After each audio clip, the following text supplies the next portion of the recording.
Ang Tulay ning Dangal. Kwento ng katatagan ng Pilipino sa kipot ng Malampaya. Ang pahayag ni Pangulong De La Vega ay nagdulot ng matinding pagkabigla sa buong mundo. Agad na buwagin ang lahat ng infrastruktura na naitayo na.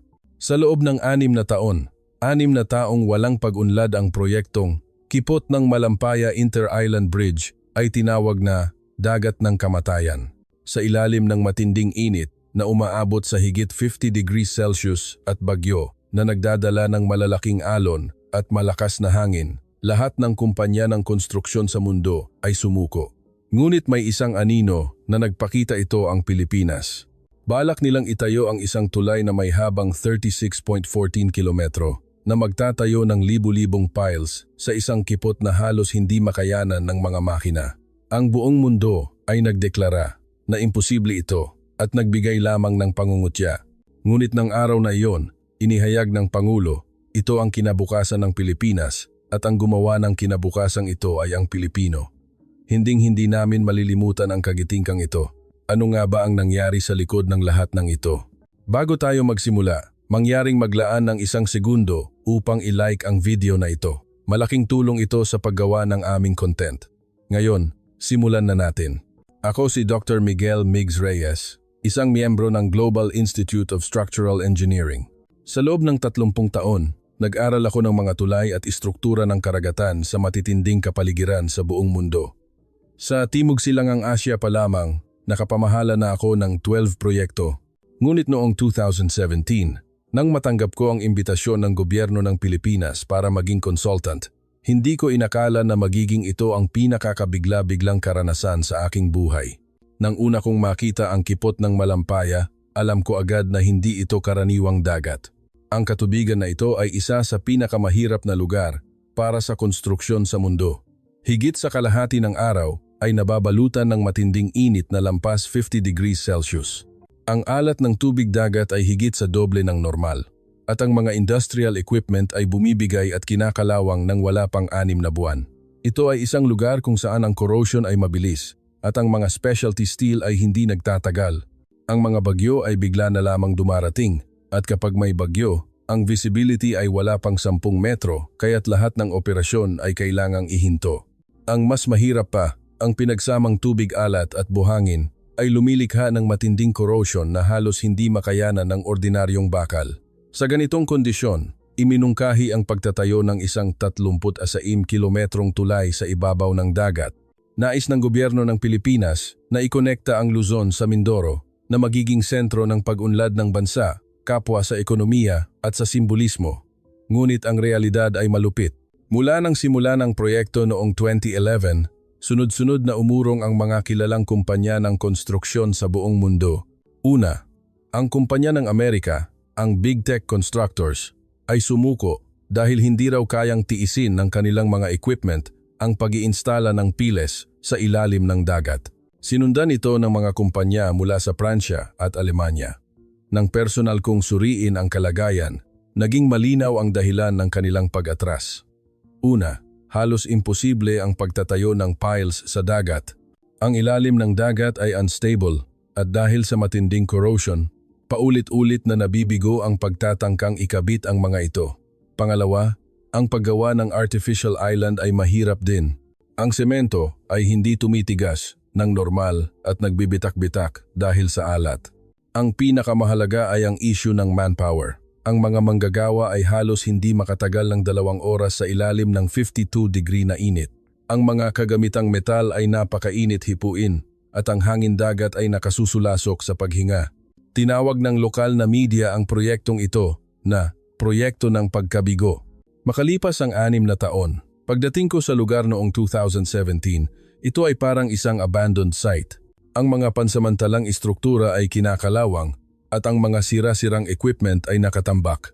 Ang gobyerno ng Pilipinas, sa huling pag-asa, ay muling naglabas ng bidding announcement sa mga kumpanya ng konstruksyon sa buong mundo. Sa consultation room, nagsimulang mabanggit ang isang hindi pamilyar na pangalan, isang lokal na kumpanyang Pilipino na tinatawag na Tagumpay Builders.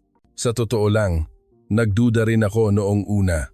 Ang proyektong sinukuan ng mga malalaking kumpanya sa kanluran at Europa Isang kumpanya ng Pilipinas ang handang tumanggap. Ang kapaligiran sa conference room ay malamig. Nagtanong ang isang consultant, kaya ba ng isang kumpanya ng Pilipinas na makayanan ang ganitong matinding kapaligiran? Ang isa pa ay mas direkta. Ang ipagkatiwala ang isang proyekto na nabigo na sa loob ng 6 na taon sa isang kumpanya na may limitadong karanasan ay masyadong mapanganib. Ngunit iba ang pananaw ng kalihim ng Public Works. Ang Tagumpay Builders ay matagumpay na nakatapos ng ilang proyekto sa ibang bansa at sa mga liblib na isla.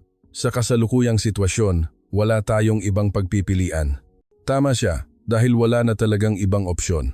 Sinuri ko ang proposal ng Tagumpay Builders. Iba ang kanilang paraan.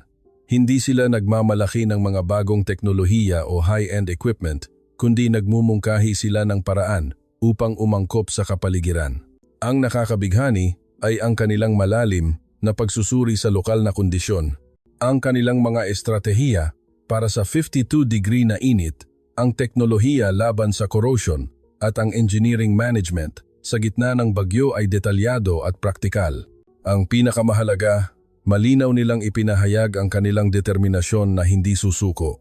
Ang ibang kumpanya ay nakita itong imposibleng gawin.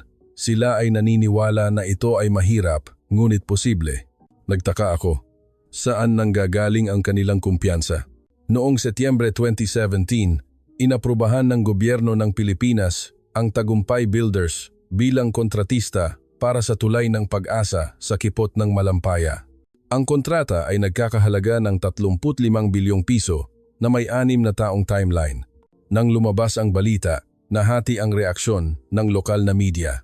May mga nagsabing ito ang huling pag-asa, ngunit mayroon ding mga nagsabing ito ay panibagong simula ng kabiguan. Ang mga Pilipino ay nag-aalinlangan din dahil napakarami na nilang disappointments na naranasan, ngunit iba ang aking naramdaman. Nang pinanood ko ang team ng Tagumpay Builders na mag-inspeksyon sa lugar, iba ang kanilang pananaw kaysa sa ibang kumpanya. Tila mas nakatuon sila sa paghahanap ng solusyon kaysa sa paghahanap ng problema. Lalo akong nagulat nang ang site manager ay personal na humipo at tikman ang tubig alat. Hindi pa ako nakakita ng ganitong detalye sa pag-iinspeksyon. Nobyembre 2017, dumating ang Philippine team sa site. Sa totoo lang, medyo nadismaya ako. Hindi sila kasing kinang ng mga malalaking kumpanya ng kanluran at limitado rin ang kanilang mga kagamitan. Ngunit may kakaiba sa kanilang mga mata iyon ay ang tingin na hindi alam kung ano ang pagsuko. Noong gabing iyon, isinulat ko sa aking diary.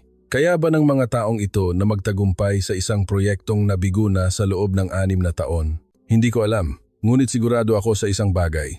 Iba sila. Iyon ang unang pagkakataon na nakita ko ang Tagumpay Builders ng Pilipinas. Bagamat hindi ko alam kung anong himala ang lilikha nila, mayroon akong hula na may magsisimulang espesyal na mangyari.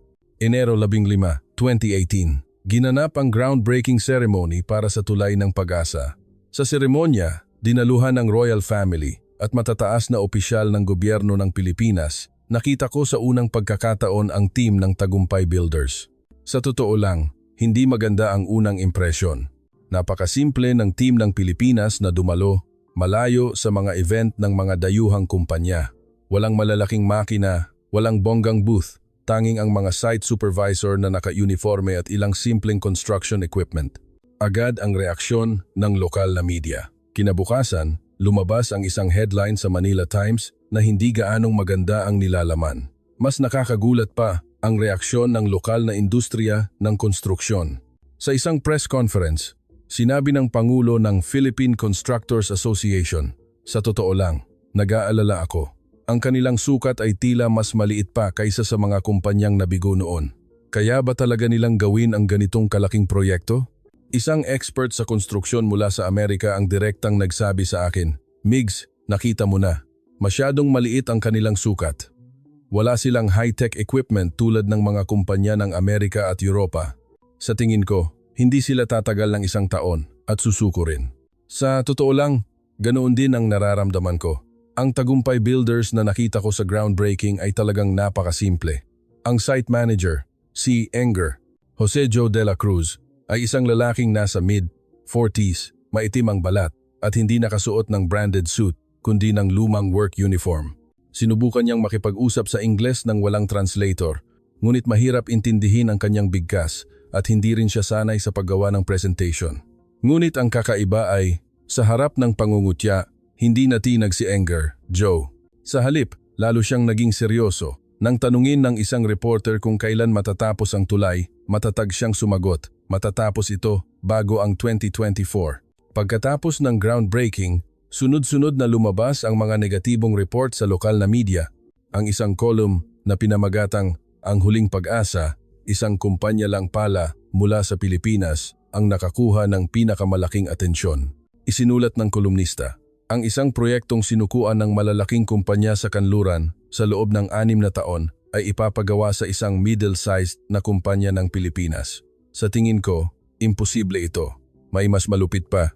Nag-publish ang Philippine Daily Inquirer ng editorial na ang simula ng pagsasayang ng pera, na nagtatanong sa gobyerno kung bakit nila ipinagkatiwala ang 35 bilyong piso sa isang kumpanya na hindi pa nasubok. Ito ay pagsasayang ng buwis ng bayan. Ang mga lokal na negosyante at dayuhang expert ay patuloy ring nagbibiro. Isang investor mula sa Hong Kong ang nagsabi sa akin, Migs, sa aking karanasan, imposible ang tagumpay ng ganyang kaliit na team. Tila hindi nila alam kung gaano kahirap ang kapaligiran dito. Sa totoo lang, malaki ang pagkakaiba ng Tagumpay Builders at ng mga naunang kumpanya.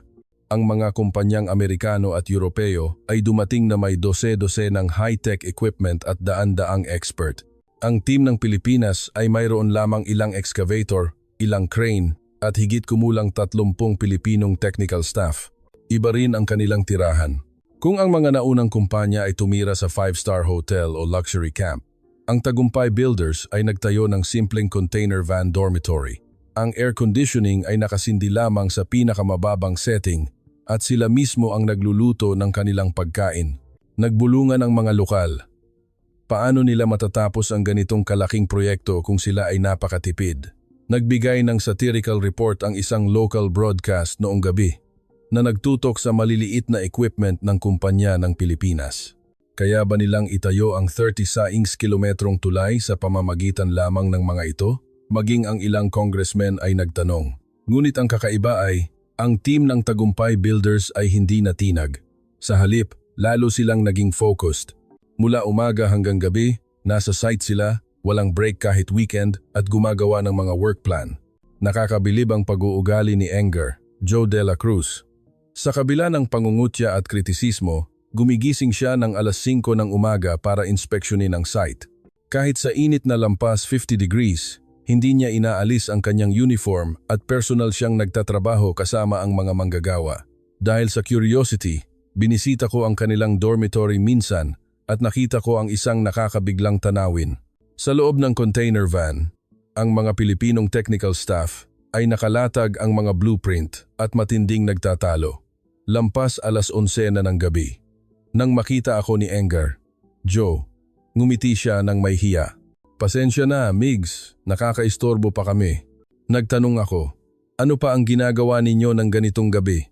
Sumagot siya, gumagawa kami ng work plan para bukas. Hindi namin pwedeng sayangin ang kahit isang araw sa proyektong ito. Sa sandaling iyon, naunawaan ko. Hindi nila pinapansin ang pangungutya, nakatuon sila sa tagumpay. Kung ang ibang kumpanya ay nakatuon sa mga bonggang presentation at PR, ang mga taong ito ay nakatuon lamang sa totoong trabaho. Makalipas ang ilang araw, nakipag-usap ako sa isang lokal na kontratista. Sabi niya, nakakagulat talaga ang mga Pilipino. Ang ibang dayuhan ay nagpupunta sa mall o sa pub kapag weekend, pero sila ay laging nasa site, parang workaholic. Ngunit nagsimula akong mag-isip ng iba. Ang kanilang humility at sincerity ay hindi lamang ugali. Marahil ito ay isang uri ng philosophy, isang kultura na nagbibigay halaga sa practicality kaysa sa flashiness, at sa action kaysa sa salita. Sa sandaling iyon, dumating ang kritikal na sandali. Sa huling bahagi ng Pebrero, nang umabot sa peak ang pangungutya ng media, personal akong nilapitan ni Enger. Joe, seryoso ang mukha niya. Dr. Reyes, naniniwala po ba kayo sa amin? Medyo nataranta ako. Anong ibig mong sabihin? Patuloy siya. Lahat ay nagdududa sa amin, ngunit sigurado akong magtatagumpay kami. Kailangan lang namin ng kaunting oras.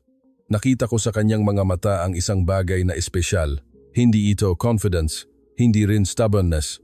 Ito ay isang bagay na mas malalim, parang isang paninindigan. Hindi kaya namin kundi kailangan naming gawin. Bakit ka sigurado? Tanong ko. Nag-isip siya saglit at sumagot. May karanasan na kami sa ganito.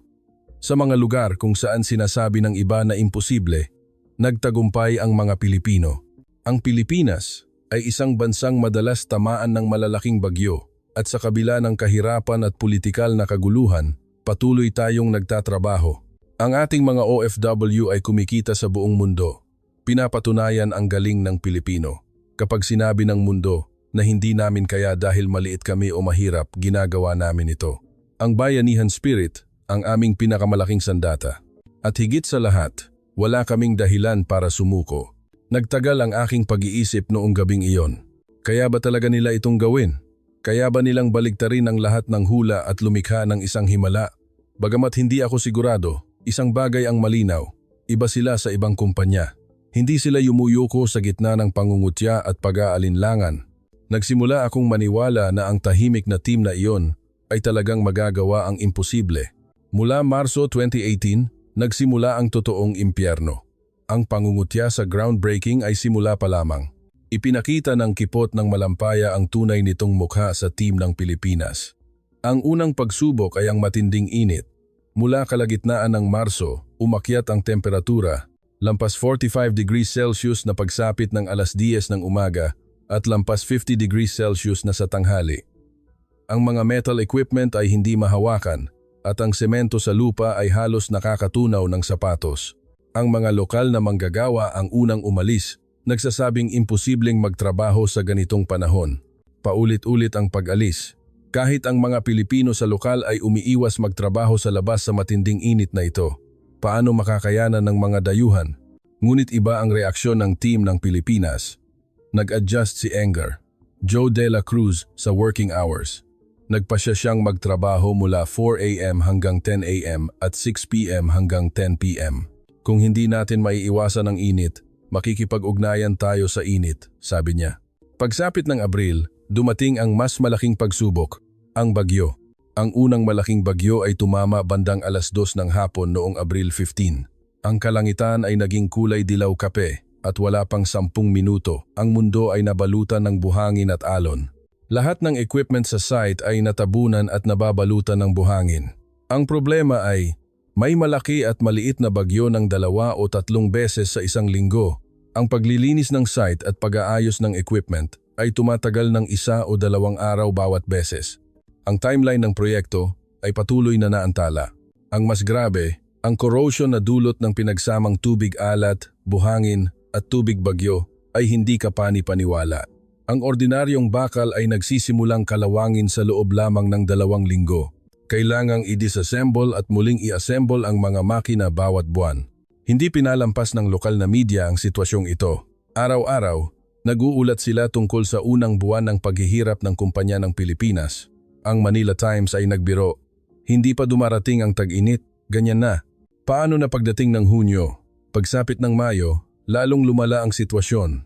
Araw-araw, lampas 55 degrees Celsius ang temperatura.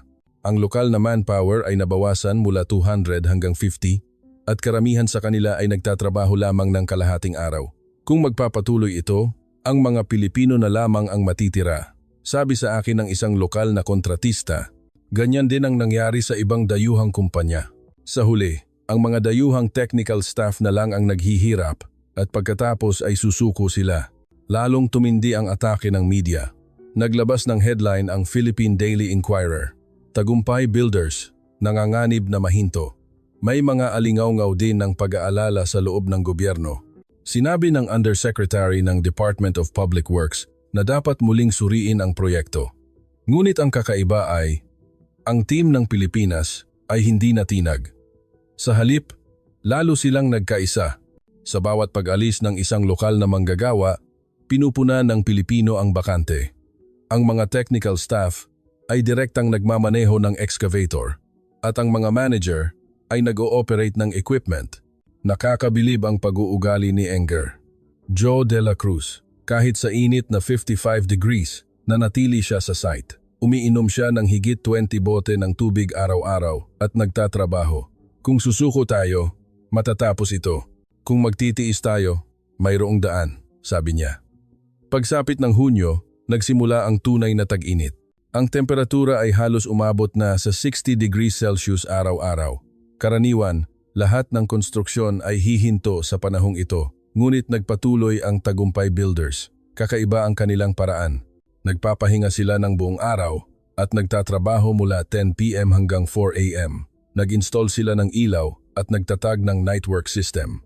Hindi sila nakikipaglaban sa kapaligiran, kundi nakikipag-ugnayan dito, paliwanag ni Enger, Joe De La Cruz. Ngunit kahit ito ay pinuna ng media, naglabas sila ng report na ang network ay nagpapataas ng safety risk. Nagsimulang seryosong suriin ng matataas na opisyal ng gobyerno ang paghinto ng proyekto. Pagsapit ng huling bahagi ng Hulyo, nang umabot sa peak ang 60-degree na init, ang huling mga lokal na manggagawa ay nagsimula na ring umalis. Sa sandaling iyon, ang mga Pilipino na lang talaga ang natira sa site. Ang sitwasyon kung saan 30 Pilipino ang kailangang magtayo ng 36 kilometrong tulay ay iniulat araw-araw ng media. Ang team ng Pilipinas, nag-iisa. Nagbabala pa ang gobyerno na maaari silang mag-utos ng stop work dahil sa safety issue. Noong gabing iyon, nagtungo ako sa dormitory ng team ng Pilipinas. Sa loob ng container van, mainit na parang hurno, ngunit pinag-uusapan pa rin nila ang mga blueprint. Sila ay pagod, ngunit walang bakas ng pagsuko sa kanilang mga mata. Itutuloy pa ba ninyo? Tanong ko kay Enger. Joe De La Cruz. Tumango siya. Kailangan nating gawin ito. Wala tayong ibang pagpipilian. Bakit ganoon? Nag-isip siya saglit at sumagot. Dr. Reyes, kung susuko tayo dito, may maglalakas loob pa bang ibang kumpanya ng Pilipinas na sumubok muli? Kung mabigo tayo sa pagkakataong ito, mawawala ang huling pagkakataon na makilala ang industriya ng konstruksyon ng Pilipinas sa mundo. Tayo ay isang maliit na bansa. Madalas na tinatamaan ng bagyo at naghihirap, ngunit tayo ay nakatayo pa rin. Ang ating mga OFW ay nagpapatunay ng ating galing sa buong mundo. At ngayon, kailangan nating patunayan ito sa ating sariling bansa. Kung susuko tayo dito, ang Pilipinas ay mananatiling naalala lamang bilang isang maliit at mahinang bansa. Nang marinig ko ang kanyang sinabi, naunawaan ko. Para sa kanila, ang proyektong ito ay hindi lamang tungkol sa pera o konstruksyon. Ito ay isang tanong ng pag-iral. Tagumpay o kahihiyan, dalawa lamang ang pagpipilian. Nang umalis ako sa container van, nag-aalangan ako. Kaya ba talaga nilang lampasan ang ganitong kawalang pag-asa? Kaya ba ng 13 tao na lupigin ang 36 kilometrong dagat? Sa gitna ng pag-iisa at kawalan ng pag-asa, ang team ng Pilipinas ay naghahanap ng tanging paraan para makalusot. Agosto 2018. Sa panahong tila wala ng pag-asa, nagsimula ang isang nakakagulat na pagbabago sa team ng Pilipinas. Sa gitna ng pag-iisa, sinubukan nila ang isang bagong paraan. Inimbitahan ako ni Enger, Joe De La Cruz sa site. Dr. Reyes, nag-iisip kami ng kakaibang paraan. Gusto kong kunin ang input ninyo. Ang boses niya ay nagpapahiwatig ng pagmamadali at bagong pag-asa. Nang dumating ako sa site, nabigla ako sa aking nakita. Ang mga umiiral na equipment na ginamit nila ay tinatanggal. Ang mga istruktura na ininstala sa loob ng ilang buwan ay muling binubuwag. Bakit ninyo binubuwag ang nainstala na? Tanong ko. Nagpaliwanag si Enger. Joe De La Cruz, hindi gumana ang dati. Hindi stable ang piles sa ilalim. Dahil sa alat at buhangin, ang ibabaw ng piles ay malubhang nasira. Kung gayon, ano ang gagawin ninyo? Natuwa ako. Nagbukas si Enger, Joe De La Cruz, ng blueprint. Nagpasya kaming tuluyang iwanan ang paraan ng pile driving at direktang mag-install ng mga special concrete caissons sa ilalim ng dagat. Nagtaka ako. Ang paraan ng concrete caisson ay nasubukan na at tinawag na outdated sa industriya ng konstruksyon sa kanluran. Ang mga malalaking kumpanya ng Amerika at Europa ay tinanggihan ito, sinasabing mabagal at tumatagal. Hindi namin ito inirerekomenda sa kanila, sabi ng isang technical staff ng team ng Pilipinas. Ngunit pagkatapos naming mag-compute, nalaman namin na sa kapaligirang ito ang posibleng pinakamahusay na paraan. Ayon sa kanilang logic, ang tradisyonal na paraan ng pile driving ay nangangailangan ng matinding pagbaon ng piles sa ilalim ng dagat at ang prosesong ito ay magiging exposed sa maalat at mabuhangin na kapaligiran ng matagal na panahon. Ngunit ang Quezon na foundation na teknolohiya ay naglalagay ng mga concrete block sa ibabaw ng seafloor na umaasa sa sarili nitong bigat upang matiyak ang katatagan ng istruktura. Ang susi ay ang material ng semento. Mahirap para sa ordinaryong semento na labanan ang ganoong mataas na konsentrasyon ng asin. Kailangan nating bumuo ng isang special concrete na lumalaban sa corrosion, sabi ni Enger. Joe de la Cruz. Ito ang punto kung saan nagpakita ng tunay na inobasyon ang team ng Pilipinas. Nakipagtulungan sila sa kanilang R&D lab sa Pilipinas sa pamamagitan ng 24-hour video conference upang bumuo ng anti-corrosion special concrete. Kahit maliit ang Pilipinas, ang mga research institute sa mga lugar tulad ng University of the Philippines at Ateneo ay may kakayahang world-class. Ang focus ng pananaliksik ay ang paghahalo ng special additive sa umiiral na semento upang harangan ang pagpasok ng asin at sabay na pataasin ang lakas. Sa huling bahagi ng Agosto, ginawa ang mga test concrete blocks na may sukat na 2 metro square. Pagkatapos ilubog sa tubig alat, araw-araw nilang sinusubaybayan ang pagbabago nito. Muling nagbiro ang lokal na media. Ang Manila Times ay nag-ulat tungkol sa kakaibang eksperimento ng team ng Pilipinas na nagsasabing gumagamit ang ibang kumpanya ng napatunayang high-tech na teknolohiya, ngunit ang Pilipinas ay paulit-ulit na nag-e-eksperimento sa mga lumang paraan. Ngunit makalipas ang 2 linggo, lumabas ang unang resulta at ito ay nakakagulat. Ang ordinaryong semento ay nagpakita na ng mga bitak sa ibabaw, ngunit ang special concrete na binuo ng team ng Pilipinas ay nanatiling buo. Paano ito nangyari? Kahit ako ay nagulat. Ipinaliwanag ni Enger, Joe de la Cruz, na sa pamamagitan ng pag-aayos ng ratio ng additive, epektibo nilang hinadlangan ang pagpasok ng asin sa semento at sabay na pinalakas ang surface hardness ng higit 30%. Ang resulta, pagkatapos ng 1 buwan, ay mas nakakabigla. Ang mga high-grade special steel na ginamit ng ibang kumpanya ay malubhang kinakalawang, ngunit ang semento ng team ng Pilipinas ay nanatiling buo at lalo pang lumakas. Ipinaliwanag nila na ang special additive ay nag-react sa asin, na nagdulot ng chemical reaction na lalo pang nagpatigas sa semento. Ito ay isang ganap na bagong diskubre. Pagsapit ng Setyembre, formal na sinimulan ng team ng Pilipinas ang pag-iinstala ng concrete caisson. Ang unang caisson ay isang higanteng concrete block na may diameter na 3 metro. Napakahalaga ng precision. Kahit 1 sentimetro lang ang error, maaaring manginig ang buong tulay sa hinaharap. Gumamit sila ng GPS at underwater sonar equipment para sa eksaktong positioning at isinagawa ang operasyon. Ang unang caisson ay nainstala nang may error na mas mababa sa 1 milimetro. Ang precision na ito ay higit sa 10 beses na mas mataas kaysa sa internasyonal na standard. Nang matagumpay na maiinstala ang unang caisson, unti-unting nagbago ang atmosfera sa lokal. Ang Philippine Constructors Association ay nagpadala ng technical staff para mag-inspeksyon at nagbigay ng pahayag. Ito ay talagang bagong teknolohiya. Ang kalidad ng semento ay napakahusay at ang installation precision ay flawless. Noong Oktubre, sunod-sunod na nainstala ang pangalawa at pangatlong caisson. Tuluyan nang nagbago ang atmosfera. Ang oras ng pag-iinstala ng bawat caisson ay patuloy na bumababa at ang precision ay patuloy na tumataas. Noong una, mahirap na makapag-instala ng isa sa isang araw. Ngayon, nakakatapos sila ng 2 sa isang araw. Ang mas nakakagulat ay ang cost-saving effect. Kung ikukumpara sa tradisyonal na pile driving method, nag-save sila ng material cost at pinaikli ang timeline. Ang pinakamahalaga, halos hindi na kailangan ng maintenance. Ito ay talagang innovative, sabi ko. Ngumiti si Enger. Joe de la Cruz, nang marinig niya ito. Hindi ito innovation, Migs, kundi ang paghahanap ng teknolohiya na angkop sa kapaligiran. Ang pinaka-advanced na teknolohiya ay hindi laging ang pinaka-angkop. Sa sandaling iyon, naunawaan ko, ang team ng Pilipinas ay hindi nakikipaglaban sa kapaligiran. Nakikipag-ugnayan sila dito at bumubuo ng teknolohiya.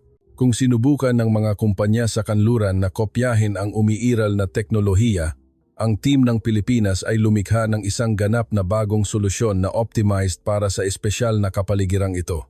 Nobyembre, nagsimulang magbago ang attitude ng lokal na media. Ang Manila Times ay nag-publish ng positibong report na may headline na ang technical innovation ng team ng Pilipinas. Sinabi nila, ang teknolohiya na tila outdated noong una ay naging isang innovative technique na optimized para sa lokal na kapaligiran. Pagsapit ng huling bahagi ng Disyembre, personal akong naglakad sa unang seksyon ng tulay na nakumpleto na. Ang mga concrete block sa dagat ay maayos na nakahanay at ang istruktura ng tulay ay matatag na nakalagay sa ibabaw. Nakakabigla talaga, sabi ko nang may paghanga. Nagpakita ng satisfaction si Enger, Joe de la Cruz. Ngayon pa lang nagsisimula, Migs. Mahaba pa ang daan. Ngunit sigurado ako na maaabot nila ang kanilang layunin. Ito ay hindi lamang simpleng konstruksyon. Ito ay isang design philosophy na sumasakop sa hamon ng kapaligiran. Marso 2019. Sa wakas, dumating ang mahalagang sandali. Makalipas ang isang taon mula nang magsimula ang team ng Pilipinas, inihayag ang pagkumpleto ng unang artificial island. Nagmadali akong pumunta sa site ng alas 5 ng umaga. Ayaw kong makaligtaan ang makasaysayang sandali na ito. Sa gitna ng kipot ng Malampaya, 15 kilometro mula sa baybayin, nakatayo ang isang napakalaking istruktura. Sa una, hindi ako makapaniwala. Ang isang dagat na walang laman 1 taon na ang nakalipas ay talagang nagkaroon ng isang isla. Ano ang pakiramdam, Migs? Tanong ni Enger, Joe de la Cruz, na may pagmamalaki. Ang higanting artificial island na may habang 300 metro at lapad na 200 metro ay lumulutang sa dagat at ito ay perpektong rectangular. Posible ba talaga ito? Hindi ko mapigilang magtanong. Sa malayo, mukha itong natural na isla, ngunit sa malapitan, isa itong nakakabiglang man-made structure. Ang ibabaw ay sementado ng patag at ang mga gilid ay perpektong tuwid. Pag akyat ko sa isla, mas lalo akong nabigla. Hindi lamang ito reclamation, isa itong operational base na may kumpletong pasilidad. May malaking crane na naka-install sa gitna at sa isang tabi, may mga pasilidad para sa pahinga ng mga manggagawa. Hindi lang ito simpleng isla, paliwanag ng technical staff ng team ng Pilipinas. Ito ay idinisenyo upang maging command center para sa buong proyekto. Mula dito, maaari naming i-coordinate ang lahat ng susunod na operasyon. Tama siya. Ang isla ay nilagyan ng mga surveillance camera at communication equipment. Ang mga automated construction equipment ay maayos na nakahanay. Mayroon pa itong maliit na helipad. Ito ay hindi isang isla, isa itong mini lungsod sa dagat. Ang pinakanakakabilib ay ang precision.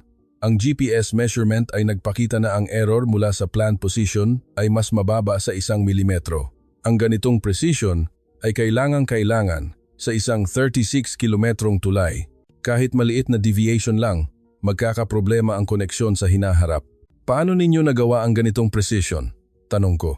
Ipinaliwanag ni Enger, Joe de la Cruz ang mga detalye. Gumamit sila ng special mold kapag nagbubuhos ng semento at nag-develop ng isang automatic adjustment system na konektado sa GPS coordinates para i-correct ang position in real time. Habang naglalakad ako sa paligid ng isla, humanga ako sa pagiging detalyado ng team ng Pilipinas. Ang sunshade, ang water supply facilities, at ang first aid medical room lahat ay naroroon. Ang pag-aalala para sa mga manggagawa na nagtatrabaho sa init na lampas 50 degrees Celsius ay makikita sa bawat detalye. Bandang alas 10 ng umaga, nagsimulang dumating ang mga lokal na manggagawa. Ang mga umalis sa nakalipas na mga buwan ay isa-isang bumabalik sa site. Nang makita nila na talagang mayroong isla na tumayo sa gitna ng dagat, lahat sila ay nagulat. Napakagaling, sabi ng isang lokal na kontratista. Ito ang unang beses na nakita ko ang ganito. Gumawa talaga ng lupa ang mga Pilipino sa gitna ng dagat. Ang pinakanakakaantig na sandali ay bandang alas 2 ng hapon. Nagtipon ang lahat ng manggagawa sa isla upang ipagdiwang ang pagkumpleto. Nagpalakpakan ang 30 Pilipinong staff at 80 lokal na manggagawa ng magkasama. Ang tunog ng palakpakan ay umalingaw-ngaw sa ibabaw ng dagat at napabalikwas ako.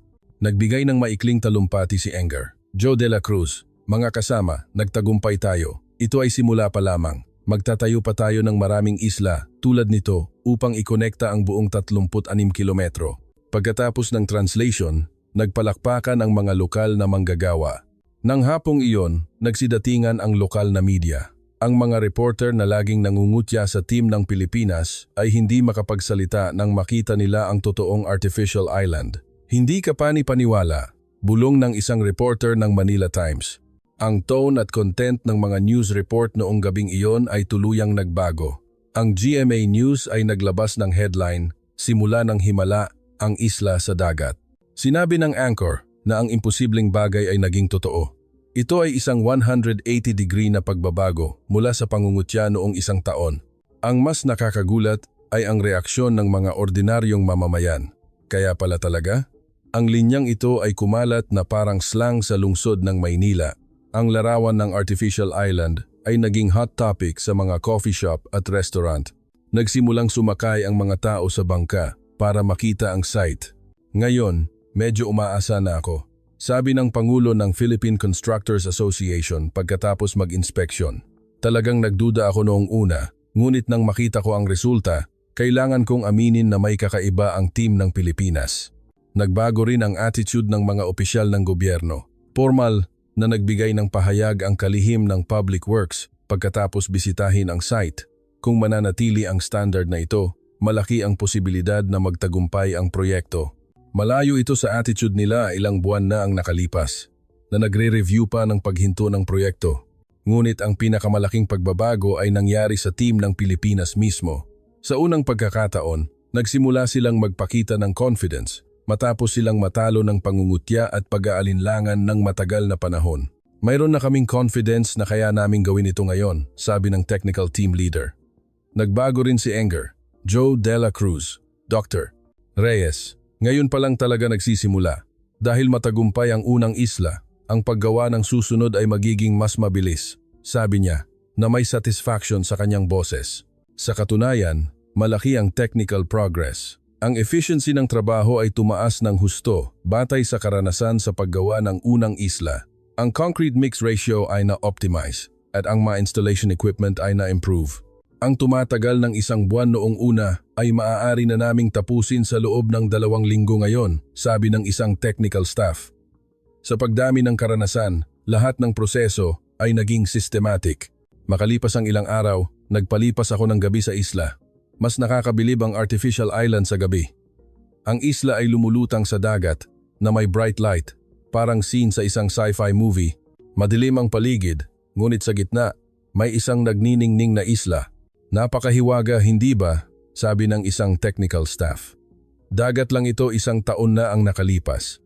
Sa sandaling iyon naunawaan ko, hindi lamang ito simpleng construction engineering. Ang team ay talagang ginagawang totoo ang imposible, nagtatayo ng isang lungsod sa dagat. Kinabukasan ng umaga, pinanood ko ang sunrise mula sa isla. Ang araw ay sumikat mula sa horizon at ang buong dagat ay naging kulay ginto. Ang artificial island ay matatag na nakatayo sa gitna. Ano ang pakiramdam, Migs? Tanong ni Enger. Joe De La Cruz. Sinuportahan ko siya ng tapat. Mula ngayon ang pinto ng posibilidad ay bukas na. Kaya ninyong tapusin ang buong 36 kilometro. Ngumiti siya ng malapad. Salamat. Iyan ang pinakamalaking encouragement para sa amin. Ang pagkumpleto ng unang artificial island ay hindi lamang progress sa timeline. Ito ay isang sandali ng pagpapatunay na ang isang tila imposible na pangarap ay maaaring maging totoo at ito ay nagbigay sa team ng Pilipinas ng power na gumawa ng himala. Ang maliit na islang lumulutang sa dagat ay ang unang hakbang para sa 36 kilometrong pangarap. Bagamat hindi namin alam noon, sa tingin ko, iyon ang tunay na turning point. Abril 15, 2020, 3 p.m. Nakatanggap ako ng tawag sa telepono na pinakakabigla-bigla sa aking buhay. Ang boses ni Enger. Joe De La Cruz ay puno ng pagkawala ng pag-asa. Dr. Reyes, may malaking problema. Lumubog ang barge. Agad akong pumunta sa site. Nang dumating ako, napakalaki ng pinsala. Ang higanting offshore barge ay lumubog at ang mga equipment at materyales ay nakakalat sa paligid. Ang mga pangunahing equipment na inihanda sa loob ng ilang buwan ay lumubog sa dagat. Anong nangyari? Tanong ko nang nagmamadali. Ang site manager ay nagpaliwanag ng nanginginig ang boses. Kaninang hapon, habang nagdadala kami ng mga malalaking makina at concrete mixer, biglang lumakas ang hangin at nawalan ng balanse ang barge. Napakalala ng sitwasyon. Dalawang tower crane na nagkakahalaga ng 30 milyong piso ang nasa lumubog na barge. Bukod pa rito, ang lahat ng pangunahing materyales na kailangan para sa susunod na 3 buwan ay nasa loob. Ang kabuuang pinsala ay lumampas sa 100 milyong piso. Ang mas masahol pa, ang mga equipment na ito ay irreplaceable special equipment. Kabilang ang crane na may special anti-salt coating at mga sasakyang customized para sa lokal na kapaligiran. Ang muling pag-order ay tatagal ng hindi bababa sa 3 buwan. Talaga bang tapos na? Tanong ng isang technical staff nang may kawalang pag-asa. Agad na bumigat ang atmosfera sa site. Ang lahat ng achievement na naipon nila hanggang ngayon ay nanganganib na maglaho sa isang iglap, ang mukha ni Enger. Joe De La Cruz ay maputla. Ang 3-month timeline ay tuluyan ng nasira. Kailangan sana naming tapusin ang 5 section bago matapos ang taon. Imposible na. Mabilis na kumalat ang balita. Noong gabing iyon, iniulat ng lokal na news ang malaking aksidente. Ang headline ay malaking aksidente sa kumpanya ng konstruksyon ng Pilipinas. Ang proyekto ay hindi maiiwasang maantala. Paulit-ulit na ipinalabas ng radio ang video ng lumulubog na barge. Kinabukasan ng umaga, nagsimula ang atake ng media. Ang Manila Times ay naglabas ng front page headline, "Ang Pilipinas nagdeklara ng kabiguan." Mas matindi ang content ng artikulo. Ang lahat ng achievement na ipinakita sa loob ng 2 taon ay naging usok sa isang gabi. Walang ibang dayuhang kumpanya ang maglalakas loob na pumasok ngayon. Mas direkta ang Philippine Daily Inquirer. Nag-publish sila ng editorial na "Ang Katapusan" na inaasahan mula sa simula, na nagsasabing gaano man kalakas ang teknolohiya, ang ganitong uri ng aksidente ay maaaring mangyari anumang oras sa matinding kapaligirang ito. At ang team ng Pilipinas ay walang exception. Ang mga radio station ay naglabas ng mga negatibong report sa loob ng ilang araw. Gumawa sila ng isang special feature na nagre-review sa mga naunang nabigong proyekto, muling inilabas ang mga pangungutya 2 taon na ang nakalipas at nag-analisa na ang kanilang mga pag-aalala ay nagkatotoo. Ang mas nakakagulat ay ang reaksyon ng mga politiko. Ang mga opposition congressman ay humiling ng agarang investigation sa Kongreso na nagsasabing ang proyektong ito ay half-baked na at ngayon ay dapat na itong terminate upang mabawasan ang pinsala. May mga kritisismo rin sa loob ng ruling party. Sinabi ng isang senator na masyadong nagmadali ang gobyerno sa pagpili ng isang kumpanya na hindi pa nasubok at kailangang muling suriin ang proyekto upang maiwasan ang pagsasayang ng buwis ng bayan. Maging ang mga congressman na sumuporta sa proyekto ay nagsimulang magbago ng paninindigan. Naglabas ng formal na pahayag ang Philippine Constructors Association na nagsasabing ang aksidenteng ito ay dahil sa hindi maayos na safety management at kailangan ng komprehensibong re-evaluation ng proyekto. Sa isang press conference, sinabi ng Pangulo ng Association, "Sa totoo lang, mahirap na makita ang pagkumpleto ng proyektong ito." Nagsimulang magbigay ng atensyon ang internasyonal na media. Nag-publish ang isang Middle East Construction Magazine ng isang special report tungkol sa pagbagsak ng proyekto sa Pilipinas na nagsasabing ang hamon ng Pilipinas ay tila nabigo na at muling ipinapakita nito ang kalupitan ng kapaligiran sa rehiyong ito. Ang industriya ng konstruksyon sa ibang bansa ay nagpakita ng reaksyon na inaasahan na namin ito. Sabi ng isang expert, gaano man kalakas ang teknolohiya, kung walang swerte, walang silbi. Ang pinaka-nakakagulat ay ang reaksyon ng head office ng Pilipinas. May mga alingaw-ngaw na nagkaroon ng emergency video conference ang matataas na opisyal ng Tagumpay Builders at may internal news na seryoso nilang sinusuri kung ipagpapatuloy pa ang proyekto. May mga haka-haka na maaaring magbigay ang head office ng utos na umalis. Nang kumalat ang balita sa site, nagkaroon ng tensyon at pag-aalala sa Filipino technical staff. Talaga bang tapos na? Ang pag-aalala ay malaki. Ang mga lokal na manggagawa ay nagsimula na ring mag-alinlangan. Ang mga nagbalik ay nagsimulang umalis muli dahil sa pag-aalala na iiwanan din ito tulad ng ibang kumpanya. Ang local manpower na umabot sa 200 ay bumaba sa 100 sa loob ng 1 linggo. Pagsapit ng huling bahagi ng Abril, nakita ko si Enger, Joe De La Cruz. Napakalala ng kanyang kalagayan. Ang 2 taon ng pressure at ang epekto ng aksidenteng ito ay nagdulot ng labis na pagod sa kanya. Bumababa ang kanyang timbang ng higit 10 kilo. Napakabigat, hindi ba? Sabi ko. Tumango siya. Sa totoo lang ngayon, pakiramdam ko ay nasa dulo na ako. May pressure na rin mula sa head office na sumuko. Kung gayon, aatras ba kayo? Matagal siyang natahimik at pagkatapos ay kalmado siyang nagsalita. Dr. Reyes, sumulat na ako ng resignation letter. Handa akong akuin ang lahat ng responsibilidad. Resignation letter? Ngunit hindi lang ito tungkol sa akin. Kung susuko tayo dito, ang tulay na ito ay tuluyan ng matatapos. Imposible na itong makumpleto. Ang boses niya ay nagpapahiwatig ng pagmamadali. Walang ibang kumpanya ang maglalakas loob na hamunin ito kung mabibigo tayo. Nagulat ako sa sinabi niya. Hindi lang ito ang pagbagsak ng isang proyekto ng kumpanya. Ito ang sandali kung saan ang pangarap na ikonekta ang 36 kilometrong dagat ay mawawala. Kung gayon, ano ang gagawin mo? Tanong ko. Matatag ang ekspresyon ni Enger. Joe de la Cruz. Itutuloy ko ito hanggang sa huli. Kahit lumubog ang equipment, kahit kulang sa materyales, kahit wala ng staff, itutuloy ko ito kahit kamay lang ang gamit. Sa sandaling iyon, naramdaman ko muli ang kakaibang katangian ng mga Pilipino, ang pagiging matigas na hindi susuko kahit gumuho na ang lahat. Iyon ang kanilang tunay na sandata. Ngunit ang realidad ay puno pa rin ng kawalang pag-asa.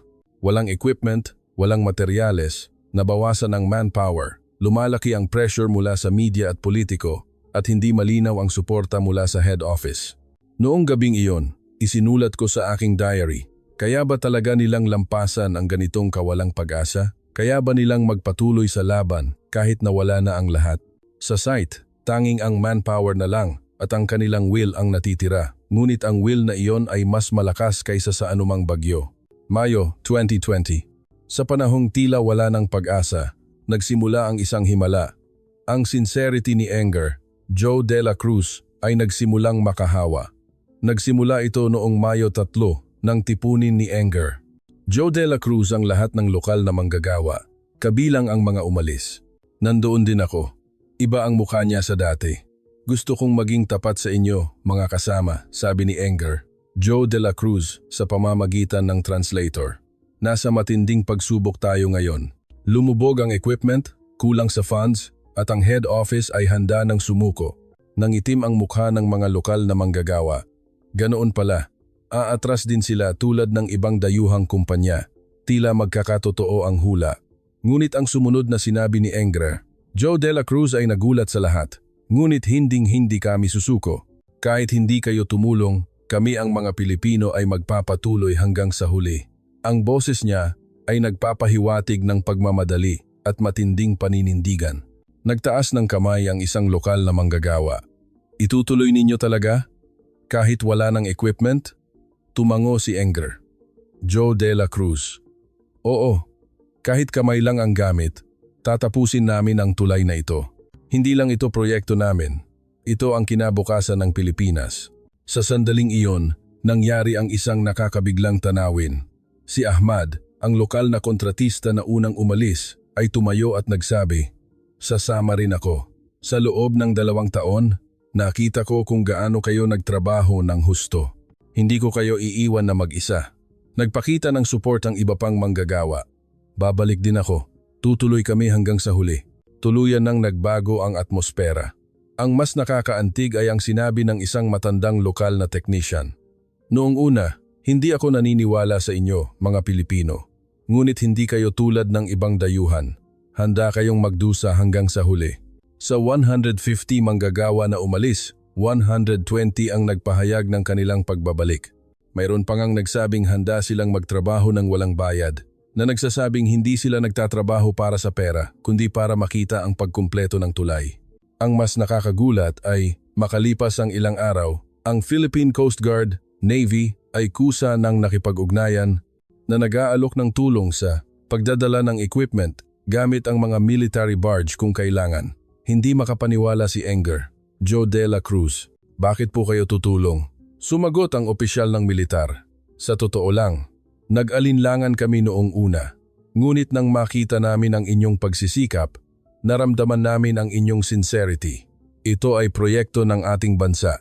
Paano natin hahayaan ang mga dayuhan na magdusa ng mag-isa? Ang suporta ng militar ay nagbago ng sitwasyon. Ang mga military barge ay mas ligtas kaysa sa mga civilian barge at pinapatakbo ng mga experienced Navy crew. Malaki ang ibinaba ng panganib ng aksidente sa pagdadala ng equipment. Nagsimula na ring magbago ang attitude ng gobyerno. Formal na nagpakita ang kalihim ng public works sa site. Ang isang proyektong sinusuportahan ng ating mga mamamayan at lokal na manggagawa ay hindi pwedeng iwanan ng gobyerno. Nangangako kaming susuportahan ito ng lubusan. Nagbago rin ang tone ng media. Ang Manila Times ay nag-publish ng isang report tungkol sa nakakaantig na kooperasyon ng team ng Pilipinas at lokal na manggagawa. Ang parehong pahayagan na nagdeklara ng kabiguan ilang araw na ang nakalipas. Nagsimulang gumawa ng documentary special ang lokal na radio station na pinamagatang Ang Mga Taong Hindi Sumusuko, na nagre-review sa proseso ng pakikipagtulungan ng team ng Pilipinas at lokal na manggagawa. Ang ratings ay lumampas sa 30% na nagdulot ng malaking interes. Ang pinakamalaking pagbabago ay nasa atmosfera ng site. Dati, hiwalay ang trabaho ng mga Pilipino at lokal. Ngayon, sila ay nagkaisa. Bagamat may language barrier, nagkaisa ang kanilang damdamin. Dr. Reyes, hindi na ito proyekto ng Pilipinas.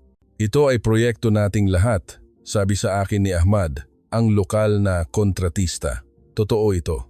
Nagsimula ang tunay na international cooperation. Ang team ng Pilipinas, na dating nag-iisang sumusubok na lutasin ang lahat, ay nakikipagtulungan na ngayon sa mga lokal upang lutasin ang mga problema. Araw-araw, nagpupulong si Engar, Joe De La Cruz sa mga lokal na technical staff at aktibong nakikinig sa kanilang mga ideya. Ang pagsasama ng teknolohiya ng Pilipinas at karanasan ng lokal ay nagdulot ng mas magandang resulta, sabi ng isang technical staff ng Pilipinas. Sa totoo lang, ang mga ideya na iminungkahi ng mga lokal ay napakalaking tulong. Ang mga estratehiya para sa bagyo ay imposible kung walang karanasan sa lokal. Pagsapit ng huling bahagi ng Mayo, nagsimulang dumating ang mga bagong equipment. Sa pagkakataong ito, ligtas itong dinala ng military barge. Ngunit ang mas mahalaga, ang mga kasamahan sa trabaho ay nagbalik. Ang tanawin nang magsimula ang unang installation work ng bagong equipment ay nakakaantig. Ang 30 Pilipinong staff at 120 lokal ay kumilos na parang isang katawan. Hindi nila kailangan ng command, alam nila ang gagawin nila. Ang nakakagulat ay ang efficiency ng trabaho. Ito ay higit sa doble ng bilis noong una. Ang lakas ng teknolohiya ng Pilipinas ay sinamahan ng lokal na karanasan na nagdulot ng synergy effect. Ngayon, sila ay talagang isang team.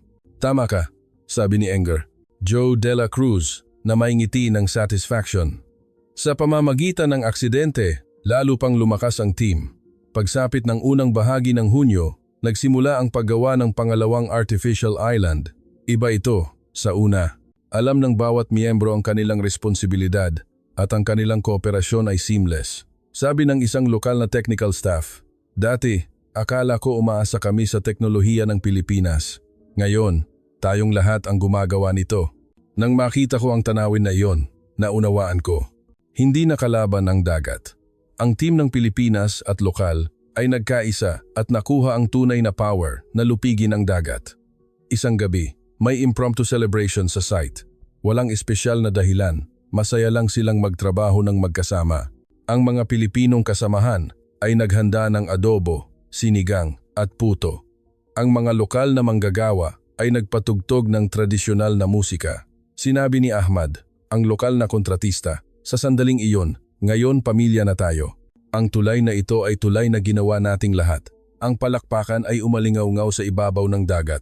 Nang gabing iyon, mahina akong kinausap ni Engar, Joe De La Cruz, Dr. Reyes, ngayon ko lang naintindihan, hindi sapat ang teknolohiya, ang human spirit ang lumilikha ng tunay na himala. Tumango ako. Totoo. Hindi na ito proyekto ng Pilipinas. Hindi na rin kalaban ang dagat. Ngayon, ito ay nagiging isang tulay ng human spirit na binuo ng tiwala at pawis. Noong gabing iyon, lubos akong naniwala na kaya nilang lupigin ang 39 kilometrong dagat dahil mayroon silang sandata na mas malakas kaysa sa teknolohiya ang nagkakaisang will. Disyembre 10, 2022. Narating ko ang pinaka-emosyonal na sandali sa aking buhay. Ito ang araw ng completion ceremony para sa tulay ng pag-asa sa kipot ng Malampaya. 5:00 ng umaga, nakatayo ako sa simula ng tulay. Ang tanawin sa harap ko ay hindi ka panipaniwala. 5 taon na ang nakalipas, ang walang lamang dagat na ito ay naging isang kahanga-hangang istruktura. Ang isang tulay na may habang 36.14 kilometro ay lumalawak sa ibabaw ng dagat. Nang tumingin ako sa tulay na umaabot hanggang sa horizon, napabalikwas ako. Ang libu-libong piles ay maayos na nakatayo sa dagat. Ang 6-lane road ay tuwid na lumalawak at may mga artificial island, rest area at viewing deck na nakakalat na parang mga hiyas. Ano ang pakiramdam, Migs? Lumapit si Enger, Joe de la Cruz, at nagtanong. 5 taon ang nakalipas ay nagbago siya. Ang pagmamadali noong una ay nawala. Ngayon, siya ay isang senior builder na puno ng confidence. Napakabigla, sabi ko nang may paghanga. Talaga bang nagawa ito? Ang tulay na ito ay hindi lamang isang tulay. Isa itong kumpletong lungsod na itinayo sa dagat. Sa mga pangunahing artificial island, may mga gas station, convenience store, restaurant, at mayroon pang emergency medical center at sea rescue base. 9:00 ng umaga, formal na nagsimula ang opening ceremony. Ang royal family ng Pilipinas, matataas na opisyal ng gobyerno, at mga ambasador mula sa iba't ibang bansa ay naroroon. Iba ito sa simpleng groundbreaking 5 taon na ang nakalipas. Ito ay isang makasaysayang sandali na pinapanood ng buong mundo. Una, nagulat si Enger, Joe de la Cruz tungkol sa proseso ng proyekto. Nagsimula noong Enero 2018 at nakumpleto sa loob ng 11 buwan, isang buwan na mas maaga kaysa sa original plan. Nagpalakpakan ang mga guest. Pagkatapos, inihayag ang mga nakakagulat na numero. Gumamit sila ng 2 milyong tonelada ng semento, 247 piles, at may mga kalahok na manggagawa mula sa 15 bansa na may kabuuang 30,000 katao, kabilang ang 80 Filipino staff. Ang kabuuang cost ay 35 bilyong piso, 10% na mas mababa kaysa sa original budget. Ngunit ang mas nakakabigla kaysa sa mga numero ay ang technical achievement. Ang anti-salt concrete na binuo ng team ng Pilipinas ay naging internasyonal na standard. Maraming bansa ang nag-iimbita sa kanila. Umaasang ipapakilala ang teknolohiyang ito sa kanilang mga offshore project. 11:00 ng umaga, sa wakas ay umakyat sa entablado ang Pangulo ng Pilipinas. Ang talumpati ni Pangulong De La Vega ay nakakaantig. Ngayon, hindi lamang tayo nagbubukas ng isang tulay, sabi ng Pangulo, kundi nagpapatunay tayo ng power na ginagawang totoo ang imposible. Ang tulay na ito ay kumakatawan sa ating kinabukasan at ang lumikha ng kinabukasang ito ay ang Pilipinas. Pagkatapos ng talumpati ng Pangulo, tumayo ang lahat at nagpalakpakan. Hindi ko namalayan, tumulo ang aking luha. Ang team ng Pilipinas, na kinutya 5 taon na ang nakalipas, ay naging partner na nagdadala ng kinabukasan ng isang bansa. Nagpapasalamat ako sa Tagumpay Builders ng Pilipinas at sa mahigit 30,000 manggagawa patuloy ng Pangulo. Ang ipinakita ninyo ay hindi lamang technical skill, kundi ang will na hindi sumusuko at ang spirit ng kooperasyon na gumagawa ng mga pangarap ng magkasama. Pagkatapos, ginanap ang test drive. Ang Pangulo, ang mga opisyal ng gobyerno at ang mga representative ng construction ay sumakay sa unang sasakyan. Nagkaroon din ako ng karangalan na makasama sa maluwalhating sandaling ito. Ang damdamin habang sumasakay ang sasakyan sa tulay ay hindi mailarawan. Ang sea view sa magkabilang gilid ay kahanga-hanga at ang artificial island sa malayo ay parang mirage. Habang naglalakbay kami sa 36 kilometro, lahat ay tahimik na nakatingin sa labas. Huminto kami sa malaking rest area sa gitna. Ito ay parang isang maliit na bayan sa dagat. May mall, restaurant at viewing deck. Mayroon pa itong maliit na hotel. Hindi lang ito tulay, isa itong lungsod, sabi ng isang kalahok. Ang tanawin mula sa viewing deck ng rest area ay kahanga-hanga. Ang lahat ng dagat, ang mga artificial island na nakakalat sa ibabaw, at ang tulay na walang katapusan lahat ay binuo ng kamay ng tao. Hindi ka pani-paniwala, 3:00 ng hapon.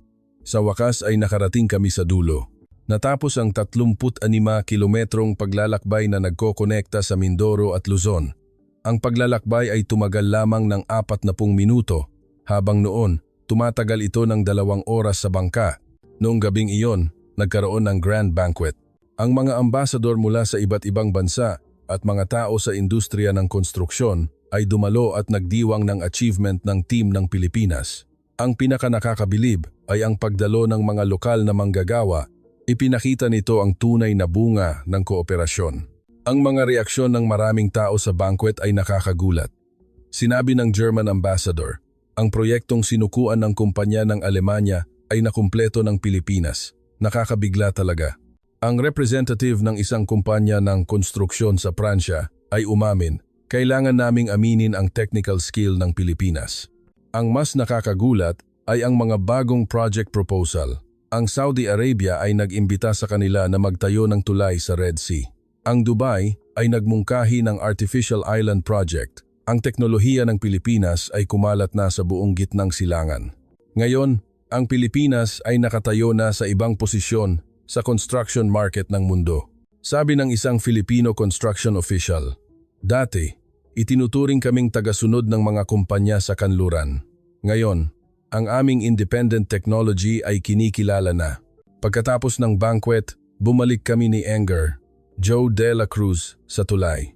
Mas nagiging parang panaginip ang tulay sa gabi. Ang 36 kilometrong tulay na pinalamutian ng mga LED light ay nagniningning sa ibabaw ng dagat, parang isang Milky Way na bumagsak sa dagat. Inisip mo ba na mangyayari ito 5 taon na ang nakalipas? Tanong ko. Tumawa si Enger, Joe De La Cruz at sumagot. Sa totoo lang, nag-alinlangan din ako noong una. Ngunit nalaman ko na kapag hindi ka sumusuko, maaari kang gumawa ng himala. Kailan ang pinakamahirap na sandali?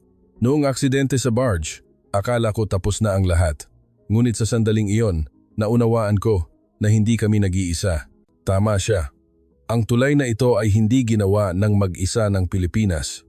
Ito ay resulta ng pagsasama ng teknolohiya ng Pilipinas, karanasan ng lokal, at ang will na hindi sumusuko. Kinabukasan ng umaga, binuksan ang tulay sa publiko. Naantig ako nang makita ko ang mga unang civilian car na tumawid sa tulay. Ngayon, ang tulay na ito ay magiging bahagi na ng pang-araw-araw na buhay ng mga Pilipino. Ang lungsod ng Maynila ay puno ng festive atmosphere.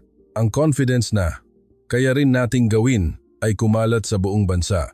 Sabi ng isang mamamayan sa akin. Nang makita ko ang tulay na ito, ang aming mga anak ay maaaring mangarap ng mas malaki. Noong gabi bago ako umalis, naglakad ako sa tulay sa huling pagkakataon. Bagamat hindi ko matapos ang 36 kilometro, naglakad ako ng simbolikong ilang kilometro. Ang paglalakad sa dagat sa gabi ay isang mahiwagang karanasan. Sa sandaling iyon, naunawaan ko. Ang tulay na ito ay hindi lamang isang tulay. Ito ay isang tulay na nag-uugnay sa pag-asa ng bansa. Ito ay isang simbolo ng will ng tao na ginagawang totoo ang imposible. Ang pinakamahalaga, ipinakita ng obrang ito ang tunay na lakas ng konstruksyon ng Pilipinas. Hindi ito ang flashy technology o malaking capital, kundi ang patunay na ang pusong hindi sumusuko at ang kooperasyon na gumagawa ng magkasama ang tunay na power.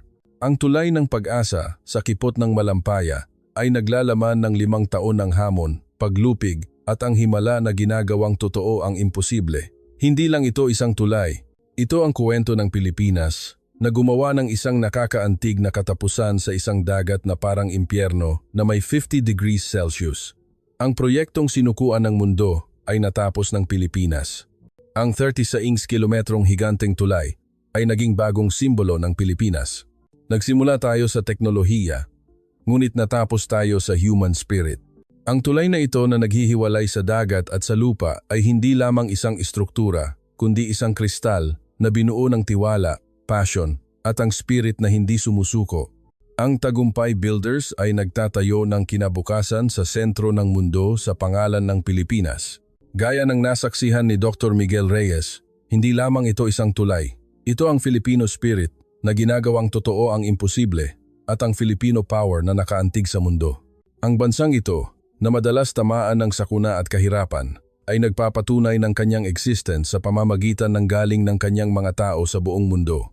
Ngayon, ang construction technology ng Pilipinas ay naging isa pang shield na kinikilala ng mundo. Sa araw na ito, hindi mabilang na tao ang tumatawid sa tulay na ito, na may bagong pag-asa, at tatandaan nila na ang simula ng pag-asang iyon ay laging may Pilipinas. Iyan ang tunay na mukha ng Pilipinas, na ipinagmamalaki natin. Ang kwento ngayon ay nagtapos na. Malaking tulong ang inyong subscription at like sa paggawa ng video.